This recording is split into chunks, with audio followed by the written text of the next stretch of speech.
All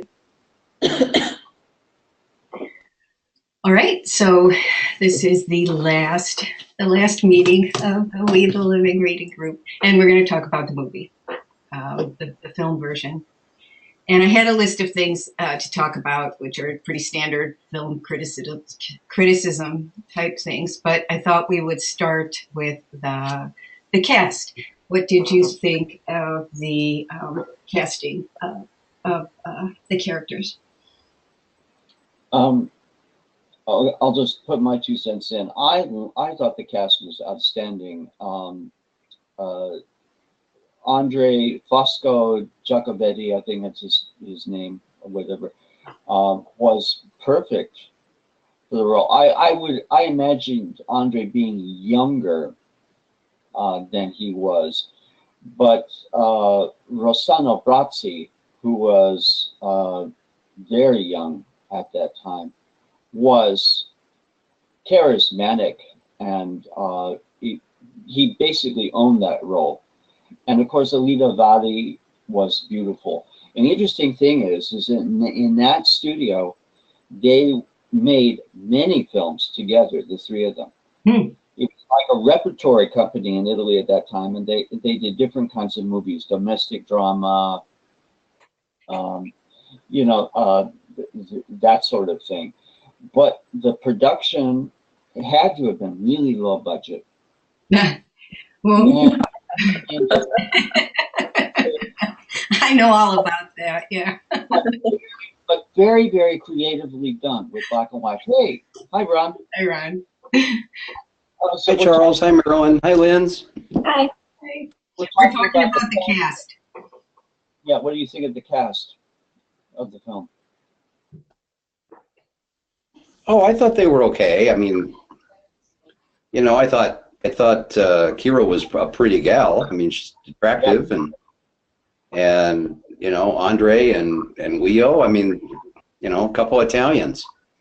I was also surprised at how old how old Andre looked. I was like, he does not look like a student. That was hard to believe. So. But I did think that they had that kind of firmness, that hardness of attitude that I think they caught that really well. Yeah, I think the attitude is right. It was just surprising the whole time to see him. So yeah, but otherwise I thought the other casting made sense. Yeah. I thought that Sonia was pretty appropriate. Oh yeah. Yeah. It was well played. I mean, she really did a great job, I think, with that character. And also Pavel. Yeah. He fit. Yeah. I really liked the actor who played Timoshenko. Oh yeah, he was very good. He was very good, and I think he was just very perfectly cast. He had that real kind of sailor look, where the. Oh yeah. And what about Tonya? What do you think about her? And Coco, the Russians who come in toward the end. Pretty good. That's so. Yeah, pretty good.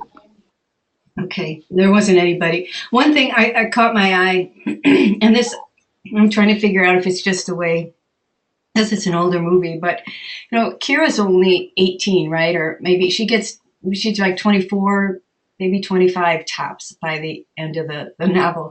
But her parents look ancient, don't they? I mean, they just look like they're in their 70s or something. And I thought, well, I just thought that was highly unlikely as well.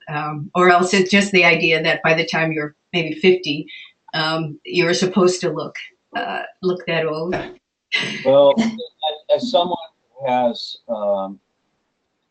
ethnic origins partly in the Ukraine, I have seen photos of my great-grandparents who looked far older than they actually were in those photos.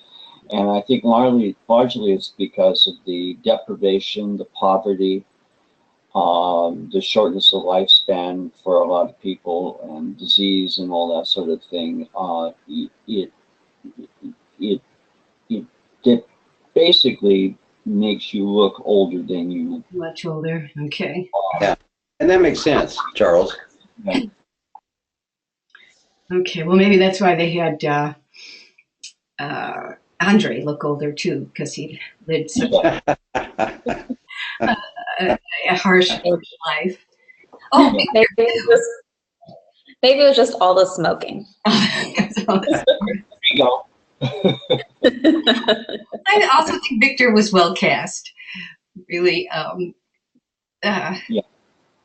kind of shallow and supercilious in places, but also very treacherous. So looked good.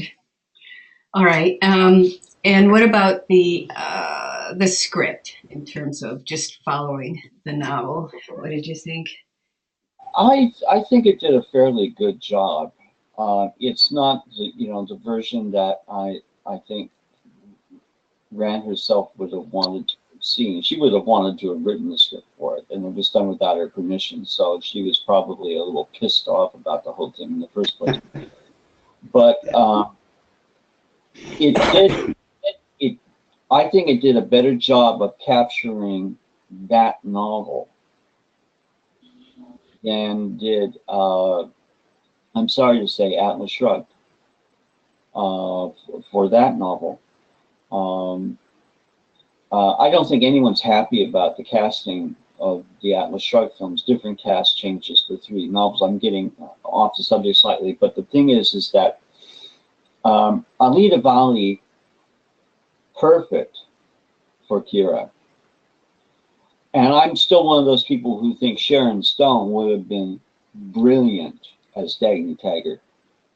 And she wanted that role so bad. It was almost like Barbara Stanwyck who wanted Dominique. And at the end of the day, she didn't get it. So, but Kira was very well cast. Mm-hmm. She was, and I can't believe that Rand didn't like that performance. I think she must have really liked her in the role. She was just perfect. I think it was fairly faithful for the most part. There were a couple of things I noticed.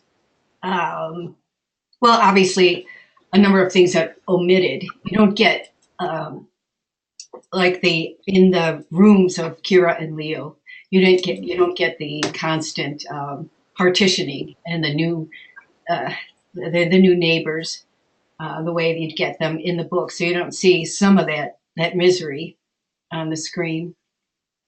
Yeah, and we didn't see the death of Vasily's wife, and I thought that was for me that was kind of a turning point in the book as well, and for that to have been omitted I thought was a particularly glaring mistake. But what are you going to do?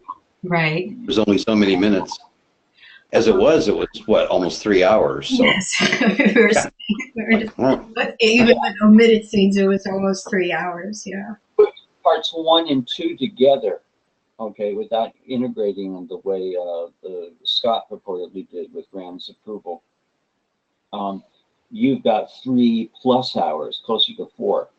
I'm not joking, for parts 1 and 2. You can see parts 1 and 2 online on YouTube for free. But it doesn't make any sense because I didn't speak any Italian, and I didn't realize that until I saw just the page. I was telling Marilyn that there were 2 parts, Moi Vivi and something Italian, and the 2 films together were like 3+ or 4 hours. So they were edited into 1 film, which was 2 hours and 44 minutes. Lindsay, do you have any notable scenes that you thought were missing? I feel like I understood why they cut the things that they cut. I mean, you kind of have to take what is the real heart of the story, and it was the triangle, I think, and you know, those things. So I understood cutting some of the other stuff that wasn't there, that didn't like directly support that part of the story. Yeah. And on that subject, Lindsay, they cut out the ending of Yeah. which I think was also a glaring mistake.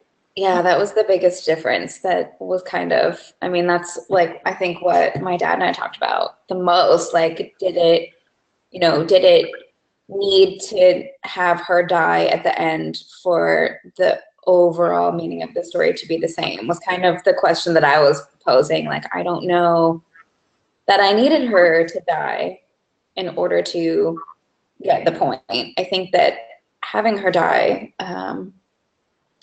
is very symbolic and poetic and theatrical, but I don't know that she needed to die. Although I don't also know that she needed to be, sadly hugging a tree. So that was a little. I've seen it. Although at the end they do have that scene where they've got the snowy field. So Right. you know that if you know the movie, if you know the book, that they're telling you that this is the end. Yeah. But they don't show the actual. That sort of thing basically hammered home the point, from Rand's point of view, that collectivism sucks and then you die. And it was probably a lot closer than would have been comfortable for the Mussolini regime, because people were brown bagged in fascist countries too,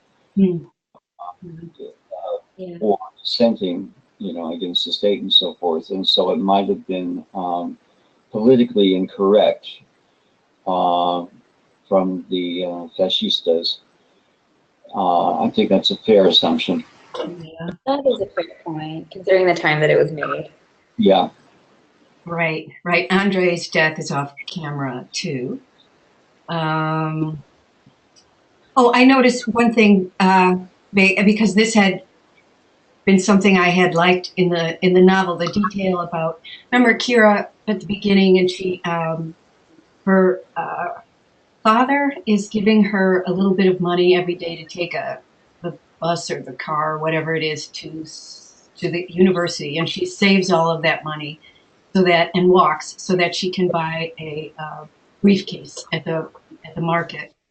And I remember really liking that detail and liking that story. But they changed it in the movie, and they have Leo giving her a ring of his. Remember? And he says, "We'll go and trade this at the market." And I don't know. I just noticed it mostly because I like that story of her saving the money and getting it on her own. But, so what do you think about the lovers then, in terms of their interaction in this, both in the script and then in the casting? They worked well together, or not? I think they did, even though Andre, the Fosco, whatever, was older than ideally an actor playing Andre should have been in the film. They were all credible, particularly Rossano Brazzi. I mean, he was hotter than a pistol when he finally came over to the United States, because he was the Latin lover for a while. He even made Joan Crawford look sexy in the 1950s. I mean, I saw one movie where he played the boyfriend to Joan Crawford, and I forget the name of the movie. It's execrable. It's not a particularly good film, but he was in bed with her. He was completely naked, you could tell, but she wore her, like halter top, oversized thing in the thing, and he was just a young Rossano Brazzi. Even now, I think would be really hot, in films. Very handsome. I know so they toned down the love scene very much in the in Bo. It was much more conventional, right? Kissing, lights out, Yeah. and all. But it so they just didn't want to show that either. Uh, all right. Okay. So, in terms of the scene, the setting, and the atmosphere, are there any particular scenes that's stuck out to you, either as being particularly enjoyable, beautiful, or something that you thought was just really off, badly realized? Well, I thought the meetings at the Technical Institute or the university or whatever were raucous and almost funny. They you could almost accuse them of being like caricatures, but it was funny, and I think it lampooned the whole party meeting thing. And it's so very, very entertaining, very well played. The other scene that I thought was particularly well done was the ending between Leo and Kira. Very poignant, Mm-hmm. and the music, the musical background. There's this kind of love theme that reverberates whenever the two of them are together alone, and I thought it was very well done. Mm-hmm. Lindsay, what about you? Yeah, I liked that the final scene between Leo and Kira, the sort of really sad finality of it. And I appreciated the way that the actress who was playing Kira played that part, because I think she definitely played it with a little bit of, I think she played it with some strength. Like, I gotta have to get through this part, and so I appreciated that. I think overall, had I not read the book, even had I not read it freshly, I'm not sure I would have been able to follow everything that was happening. I felt like everything happened really quickly, and it was so condensed and fast, that it was a little bit difficult. And that for me took away some of the power of the scenes at the end, like when Kira has her moment with Andre where she's giving him the lecture. Like, I think she delivered that with all the fire that was there in the book, like that sort of anger, and then the switch to the moment where she's like, what have I done to you? And I liked that, but I felt like it didn't have the impact that it would have, just because I also felt, so much of what Rand was doing in the book were these sort of big internal shifts that I think are hard to portray on film, especially in Andre, where he has a complete shift of belief. And like, how do you illustrate that? And so that was hard for me to see him especially make that shift that he made. Mm-hmm. Lucy, you've just given me a thought. I think I'd like to try to watch the two separate films, because this is the filmmakers using the novel to expand and enrich, almost like Godfather style. And I'm just wondering how much more detail it gets, because that explains why the second installment of the film actually begins with Andre's suicide note and goes back almost Citizen Kane-like to the affair, to the ongoing affair that he had with Kira. And so there's more detail. I got the sense that there's more detail. I mean, it got cut down from those two parts, so there has to be. Mm-hmm. Ron, what about you? What do you think? I like the bar scene over the fight over the note. I thought that was It's great. I thought that was pretty well done. And the smoky atmosphere and and I think the scenery in the movie kind of all the way through was just depressing. I mean, it's gray and nothing, particularly, interesting. The lighting was pretty well done in the movie. You know, everything's sort of dimly lit and you know, hazy, gray, sort of almost claustrophobic kind of, you know, in a certain way. But the bar scene was one of my favorite ones. So you just brought to mind something I heard this morning on BBC Radio 3. They were talking about the importance of music in combating dementia. And they had 3 original compositions to do this. But the side effect of that was a depression. I don't know what it does for dementia, but it certainly depressed me. So I just turned it off. Well, I loved those scenes in the winter garden. I thought they were absolutely beautiful. It was the kind of landscape where I could just sort of fall. Yeah. I could just look at forever. In particular, that well, when she's with Victor and on the park bench, and it's night and it's foggy, and there's snow all around. I thought that was absolutely gorgeous. And then the fact that she wanders through there, so there's this real kind of quality of her being in this landscape alone, and it's a little bit. You don't know for sure, is it scary or is it not? But the fact that she walks through it with such courage, I thought it was really, really beautiful. And then also, I really thought that meeting between Leo and Kira was just perfect.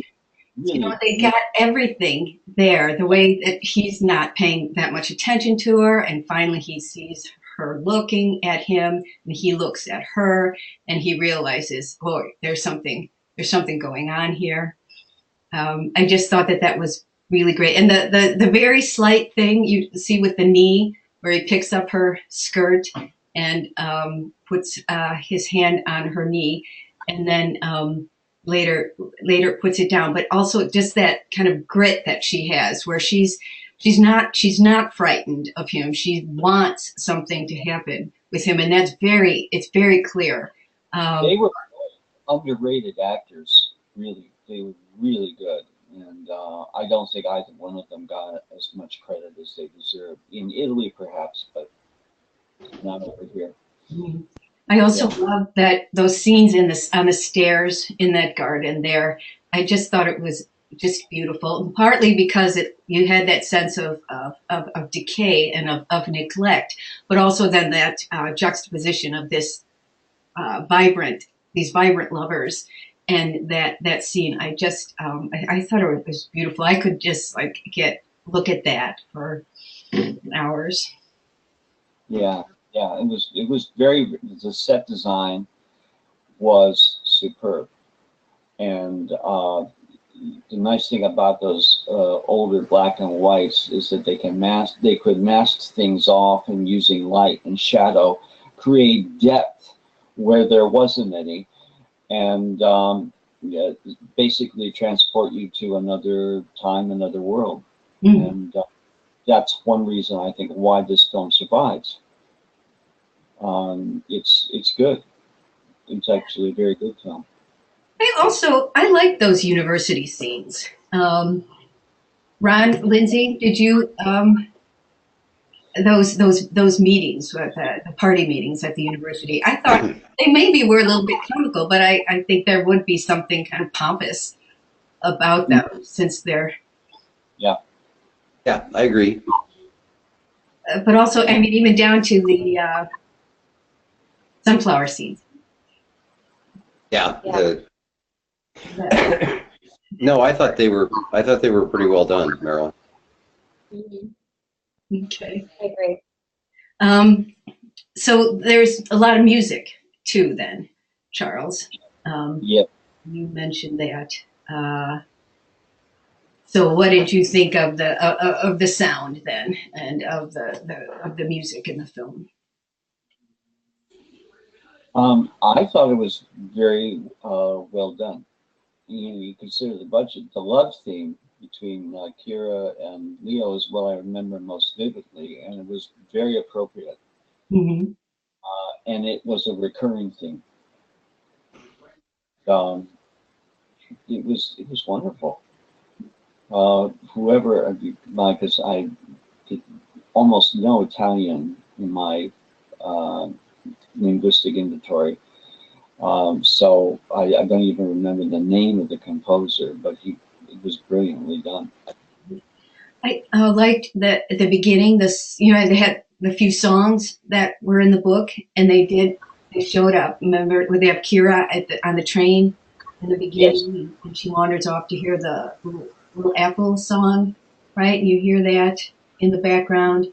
You hear the song in the tavern, the singing when she's walking out of that sort of garden area into the red light district, as it were. Uh, you hear even that. that.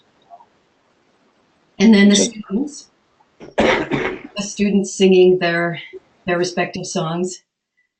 Um, Yeah, I thought all those party songs that they sang together were appropriately dirge-like sounding. That's those seem to have the right tone to me. yeah, I thought so too, and I really I enjoyed listening to them, and hearing the it's like the dueling, this sort of battle of the bands or something. It's just battle of the songs where they're trying to change things just by singing practically. I thought that was really nice. Let's see what else. Oh, I thought it was interesting when Leo was gone. Remember, this is not this singing anymore, but they're when Leo's at the convalescing, they had that scene where all those letters are being sent back and mhm. forth. I thought that was interesting. That gave me more an impression of there being a lot more communication between them than I had thought. Yeah, I would agree. You think that's something they added just because, or obviously it wasn't in the book that way, so. Right, right. So obviously somebody wanted there to be that kind of. Yeah, to make it credible dramatically. In the book, you infer it, but you're right, it's not there. Um, but in the film, it's one of those things where they expand on it, and uh, and I think it worked very well. Also, one thing I noticed that I thought was good was that once Leo gets back, that you can see the change in in in everybody's character at this point, right? And you get the fight that they have when Leo's there, he's waiting for her. That was a kind of a condensed thing, I guess, that happened from the book. But she gets home and she's just been with Andre, and Mhm. remember she gets back and he really wants to go to bed, and she keeps putting him off. And then they start fighting, and then Tonya shows up. I thought that they handled it really well. Yeah, yeah, it did, it was very well played. Mm-hmm. The way Brat sees Leo goes at Kira, you're a whore and all that sort of thing. Very credible. You probably see conversations like that on the streets of Rome every day. Well, here too, we start to see a lot of Kira going, "What? What are you doing? Why are you doing this? No, Leo, no!" Right? And so there, it's an interesting shift for her uh, that she's always uh, trying to get him to change his ways at this point, right? All right. I would have to agree with Lindsay though that it was some of it was really hard to follow in the movie. I mean, Rand took a lot more time to explain what was going on in terms of because the book's a long book, but you know the part where with Leo and the food trust and that whole business of the smuggling and the food, and I mean you really, to me that was kind of like it was there, but you really had to have read the book to know what was going on because they didn't do a very good job in the movie of explaining the relationships and what was really happening until, I mean, the only scene you really saw was when Leo walked in and demanded the money, you know, and it's my money, I'm taking it, you know. But you kind of go, why? I mean, at least in the movie, if you hadn't read the book, you'd have been lost. Yeah. Right. That's why I want to see the two parts in their entirety because more detail. More Yeah, detail. I'm sure that's true, Charles. It does view somewhat like a highlights reel, where Yeah. Yeah. Yeah. but that is but it was nice. Much of it was nicely realized that way. But yeah, I never having made a film myself, or certainly never having tried to adapt a novel to a film. I suppose you have to think about audience at one point. Are you making the film for fans of the novel, or are you making the film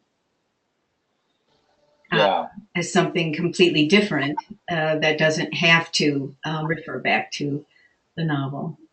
Exactly. Exactly. Uh, Mr. Scott was consoling Rand before she died about this thing, evidently. And but when the film actually came out, I remember I never saw it, you know, until now. But it's been over almost 30 years now, over 30 years since the film came out, the Duncan Scott version of it. And he was doing, you know, just discharging his job of being loyal, you know, to the legacy and, you know, to the novel. But having said that, you know, I think it's even that version is actually pretty good. But I agree with Ron. I think it skips over things that wouldn't be clear to someone who hadn't read the novel. It's almost like a Cliff Notes version. Yeah, I agree. And I found that for someone who hadn't read the novel would be kind of confusing. Yes. Yes. Yes. What else? Oh, was just thinking too of the wedding scene, Victor's wedding. I also thought that was really well done. I liked that scene a lot. Um, we could go in and to just think about what if you probably know then the story of the film, and so there's this film crew making it, but you know what do they think they're doing when this company is making We the Living? Ryan, I think you mentioned it the week before. What do the Italians think they're doing when they start making the film? I mean, Charles. Well, I don't know because as I said, I never got any special features on this crappy copy of the movie. Uh, At all. my understanding. I have no idea. What they're doing. My understanding was that the fascists were making this film. They thought it was a pro-fascist. They thought they were making a pro-fascist movie. I heard that, yes. And then when it came out and they realized that it wasn't pro-fascist, it became contraband. And so it was suppressed for many years. but that's about as farther reaches some my Right. knowledge. Well, I think that's very interesting, and I think it's an interesting mistake, and I have to ponder why there's sort of this either or reasoning that, well, if it's anti-communist, it must be pro fascist, right? So the idea was to show the communists in a bad Yeah, light. Hmm. yeah. It's one of those things. I mean, even now, this kind of ridiculous either or dichotomy goes on in film. Ken Loach made a movie about Catalonia. Ken Loach is a British filmmaker. He's brilliant, but he's also a socialist and an outspoken one in Britain. And he made a film about Catalonia, and it's the same old dichotomy: better a fascist than better a communist than a fascist. Fascist is like the lowest rung of hell, but it's better to be a communist. Ridiculous. Ridiculous. Well, so the idea that finally dawns on someone that Ayn Rand would is was and is against all government force. Yeah. Um, Finally dawns on the as they are finishing the movie, right? So now they're stuck with a large embarrassing film that they've made. So they keep it in the can for years and never show it to anybody. How did it surface finally that it was allowed to be shown, Marilyn? I'm afraid I don't know the story exactly, but I do know at some point somebody lets Ayn Rand know that this film was made without her, and then she does get the rights to it, and then has it adapted roughly the way then that we saw it. But they did film without her consent. Although apparently she did like it. She liked Leo very much. Yeah. She also thought Andre was too old, but that she thought the actor Right. played it very well, and that Kira was perfect, very beautiful, very romantic, and very independent and full of life. She liked that character a lot as well. Yeah. It wouldn't have been possible to visualize that getting made over here uh, during the 30s or even the 40s. And for reasons which I alluded to, at the beginning of this discussion uh, group, which is that the 30s were the red decade. So the book itself comes out in 1936 in the heart of the red decade. And then by the time the war came on, Stalin was an ally, so to speak, against the Nazis. So what are the odds of a film based on a novel which is powerfully and stridently in opposition to communism? What are the odds of a film like that getting made in Hollywood? Right. Although it's kind of ironic that it was made mistakenly anyway. It wasn't. Well, nothing works well, really, so why not? They didn't know what they were doing when they were making it. They thought they were doing something else.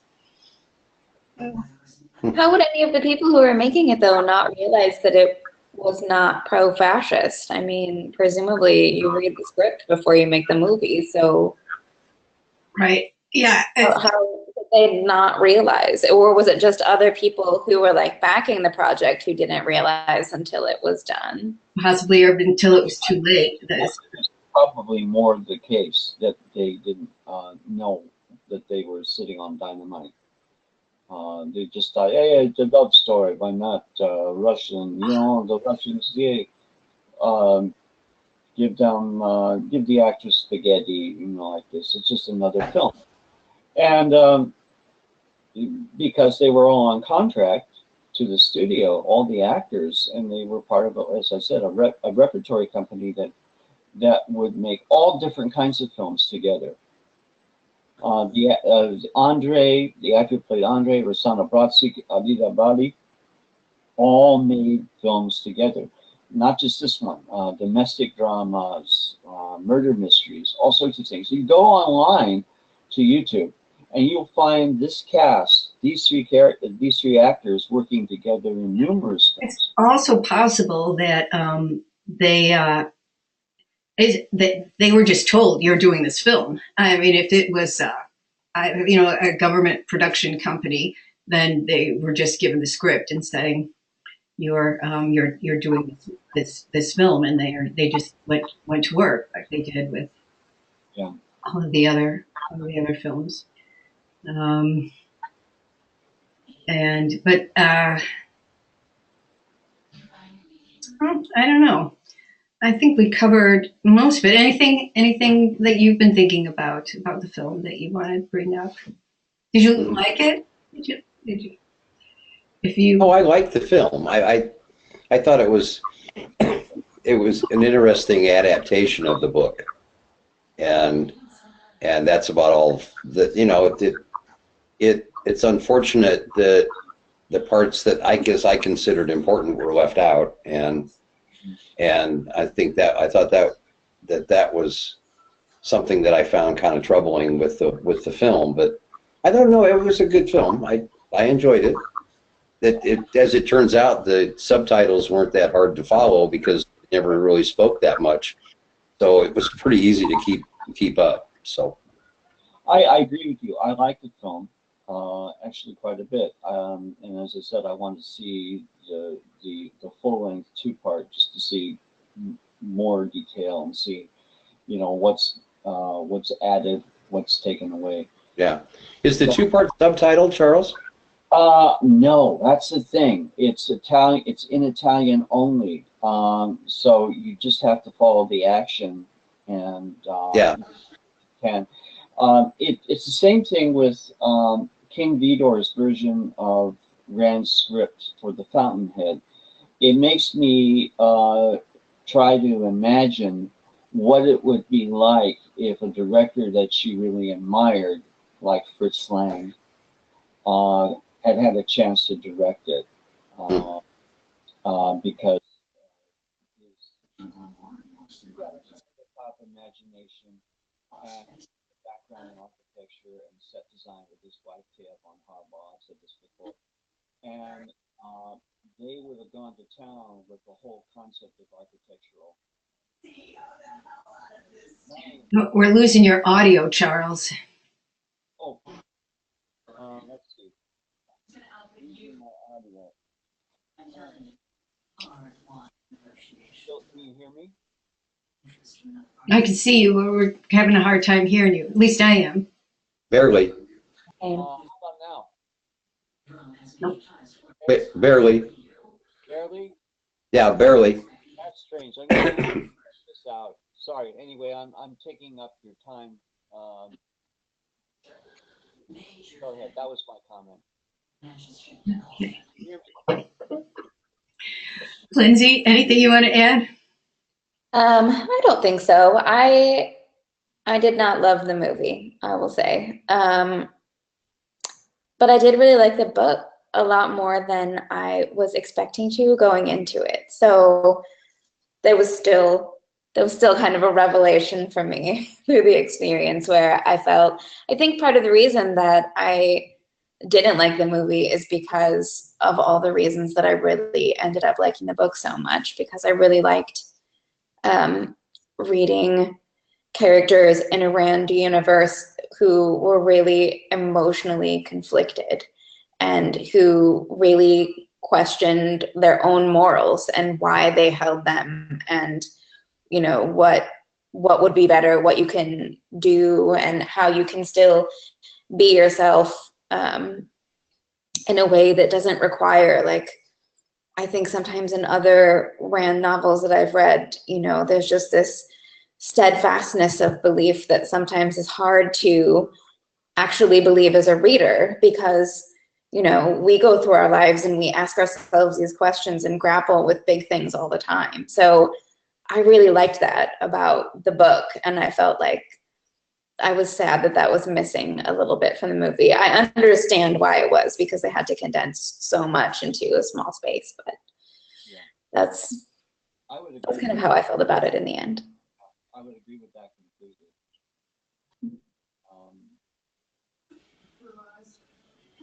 That's true, unless you're going to have them soliloquizing. Is that a word? Yeah, like it would just require too much exposition in the movie, I think, to, you know, say like, oh, I'm really feeling, this is how I'm feeling, like Dear Diary, and you can't really do it. So, yeah. Oh, that's good. That's good. All right. Well, any other final comments on the book then as well? I too, I love that novel. I think it's terrific. It's amazing to me that it's a first novel. I think in many ways it's one of her best.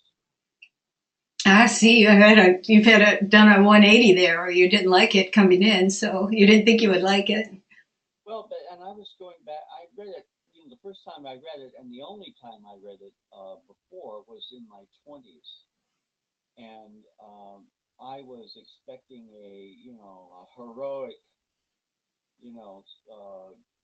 Superman, and instead I got a very, very uh, painful and tragedy set against a historical backdrop, and it was accurate.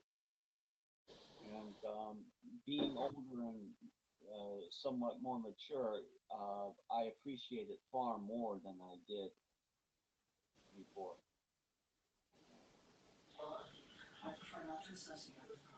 Yeah, I enjoyed the book, Charles. I mean, to me, sometimes it got to be really depressing. Yeah. And I guess that maybe maybe I was supposed to be depressed because all the people I was reading about were depressed. So why not? You know, I mean, it's like Rand almost forces you to feel what the people you're reading about are feeling. And in that light, I think that she succeeded in depressing me several times. So. Lindsay is right. The characters are more complicated, and in a way, that is better for a reader. Howard Rourke starts out as Howard Rourke. Yeah. And the same thing with John Goffredo. It's not taking anything away from the achievement of those two books, but in We the Living, she's creating real people. Yeah. When the book started, I'm sorry. When the book started, I thought Kira was going to be an engineer and she was going to build things, and we were going to read about another hero in the book. And as it turns out, she could have been, but the situation that she was in just wouldn't allow it. Mm-hmm. You know, that she makes a complicated choice. Mm-hmm. You find yourself telling, say, don't do that. Yeah. Engineering. And in that sense, it's more unpredictable. Yeah. Well, you know, the film helped me in a certain way, especially with the ending, not the death of Kira, but that last scene with Leo. Yes. As I'm watching those two characters through the on the screen, I did get a sense of how young and how much potential, how much promise there is, and how much they were really in love. And then to see that destroyed, it was it made it more powerful for me watching it on the screen. And also that last bit where you realize, I mean, here it doesn't work out. Nothing works out. There, nothing anybody has tried so hard to do is going to happen. And the way that Rand handles that so well in a very very adult way, and that I think seeing the actors play that helped me understand the ending a lot better. Yes, yes. Thinking of like rats in a little maze, and all struggling to survive, and ultimately surviving only by cannibalism. And this is, I think, part of the larger thing that she was trying to hammer home. But the book ends on a ray of hope. The last thought is how much is possible to life. Mm-hmm. What could have been. Almost a happy thought as she's slipping away into the void. And in a way, that's a very hopeful. It's a very hopeful book. And if anyone had bothered to pay attention, because everyone and his mother were socialists during that era. That was really sort of like a death blow fictionally to the reality of Marxism and collectivism in general. And a lot of writers who should have known better didn't get it. Like I pointed out, and I may have overstated my case, Orwell wasn't always a communist, but he was always a socialist. And he never recanted, ever. And yet, perversely, he is seen as the person who brought down communism. And he might have been that way. That might have been the case, but certainly not by his intention. I don't know enough about that, but all right. I think we about reached the end here. Is there anything else, Ron? Wait. And you're muted. Unmute your sound. I did.